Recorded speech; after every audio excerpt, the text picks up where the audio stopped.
நான் முன்னாடியே சொன்ன மாதிரி இந்த முருகன் மாநாடு கிடைச்சிருச்சு. இந்த முருகன் மாநாடுல ஒரு சம்பவம் நடந்தது. அதாவது இந்து முன்னணி சார்புல அண்ணா மற்றும் பெரியார் பத்தின ஒரு காணொளி அங்க காட்டப்படுது. இத உடனே பார்த்த திமுக வந்து அண்ணாவையும் பெரியாரையும் பத்தி தப்பா சித்தரிச்சு போட்டிருக்காங்க. ஆனா கொஞ்சம் கூட அங்க வந்து மனசாட்சியே இல்லாம அண்ணா திமுகவை சார்ந்தவங்களே உட்கார்ந்துகிட்டு இருக்காங்க. இவங்க வந்து கட்சி மானத்தை அடமானம் வச்சுட்டாங்க. அப்படி இப்படின்னு பயங்கரமா பேசியிருந்தாங்க.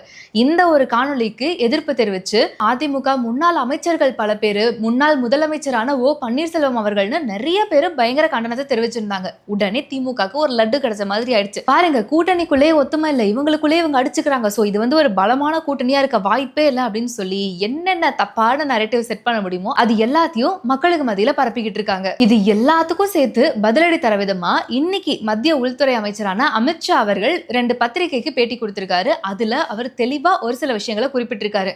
முக்கியமா அவர் சொன்ன விஷயம் என்ன அப்படின்னா, 2026 தேர்தல்ல என்டிஏ கூட்டணி ஆட்சி அமையும், அதிமுகல இருக்கிற ஒருத்தர் தான் கண்டிப்பா முதல்வர் ஆவாங்கன்ற ஒரு தெளிவான பதில கொடுத்திருக்காங்க.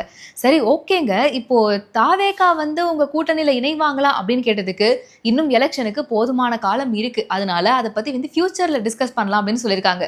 இதே கேள்வியை தான் நம்மளுடைய பாஜக மாநில தலைவரான நயினார் நாகேந்திரன் அவர்கள்ட்டையும் கேட்டிருக்காங்க. அதுக்கு அவரு நல்லதே நடக்கும் அப்படிங்கிற ஒரு பதில சொல்லியிருக்காரு. ஸோ இது என்ன மாதிரியான பதில், இந்த கூட்டணி அமையுமா அமையாதாங்கிறத நம்ம வெயிட் பண்ணி தான் பார்க்கணும்.